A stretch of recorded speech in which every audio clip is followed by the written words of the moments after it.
Greetings, and welcome to this modest death battle proposal from yours truly. Thank you for tuning in to listen. Our first combatant, or pair of combatants, are Subject Delta and his little sister Eleanor Lamb from Bioshock. Their opponents are Chuck and Katie Green from the Dead Rising franchise. I've seen a few matchups for either team, or more often for their star combatant, but I think these teams work as a matchup for quite a few reasons. For starters, both Delta and Chuck are relentless protectors of their young female charges that were falsely accused of wrongdoings. Delta's assumed crime was of espionage against the city of Rapture after he happened upon it while diving. Chuck's crime was the release of zombies into Fortune City and causing the outbreak there, despite video evidence proving his innocence. Both of them scrounge powerful weapons, or means to fashion powerful weapons in Chuck's case, to combat their game's zombified populace, and they can choose to use those weapons for better or worse use than their series' original protagonist. Both had the choice to either condemn or save the person who set them up, whether it's Stanley Poole, who ratted out Subject Delta, or Tyrone King, who really caused the zombie release around Chuck. Finally, both are burdened not by two girls, but by two victims of their world's ignorance. Delta's little sister was conditioned as an atom harvester, and the cure for Katie's disease is rooted in its apocalyptic source. Combat-wise, one equivalent is evident. Both teams consist of one main fighter protecting an escort. While the little sister can be more active in the fight, the main advantages of that team are Delta's diving suit providing better armor, the harpoon gun providing longer range attack capabilities, and the little sister's regeneration providing surprising durability.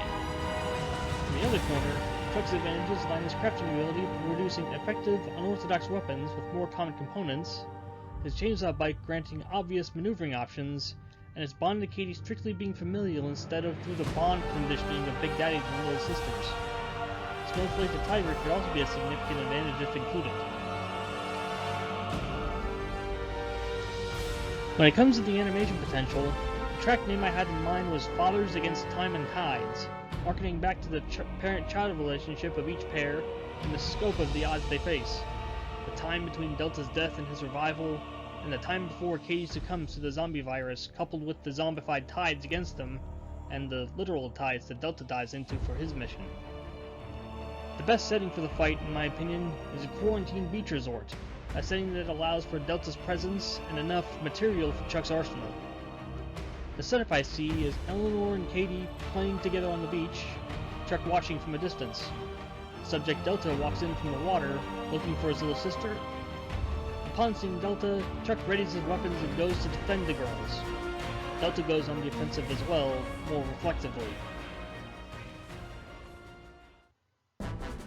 Some of the happenings I see with this fight include the gasoline super soakers combating the incinerate plasmid, Chuck's pistol causing Delta some PTSD regarding his initial death, Eleanor stabbing Chuck with her harvesting needle to defend Delta, Chuck bringing out the commando bear but Delta's hack tool disabling it, a choreographed fight sequence between the drill and chainsaw paddle, and the finisher.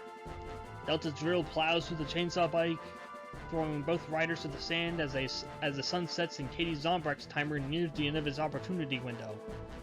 An imagined sequence plays out where Delta considers harvesting the developing queen from Katie.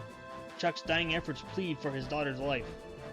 Delta instead picks the good path, rescuing Katie by neutralizing her condition the same way he rescues other little sisters. The three walk up the beach as the girls play with the teddy bear. If the predicted result wasn't obvious, Delta and Eleanor are just built different. Despite much of it being salvaged, Delta's arsenal is purpose-built for extensive use, if not directly made for combat. Chuck's weapons are made more to fight squishy, rotting zombies than armored opponents, and even then the improvised builds crumble eventually after enough use. Also, while other bulkier Big Daddies like the Bouncers have been taken out by single opponents before, the Alpha series is naturally nimbler, with lighter, less cumbersome armor. Additionally, a war of attrition would eventually leave Chuck with no weapon options and Delta with his armor and the drill in his arm. Even without oil for a charge, it's still devastating as a right hook. Of course, drawing out the fight too long also teases the risk of Katie succumbing to the virus without Zombrex on hand, or intervention from Delta. A hack tool potentially counters Chuck's limited array of electronics-based weapons, but his plasmid experience with Electro Bolt, Incinerate, and others provides a clearer edge. To condense the point, the predicted winners are Subject Delta and his little sister. Thank you for your time and attention, and feel free to leave a comment below with your thoughts.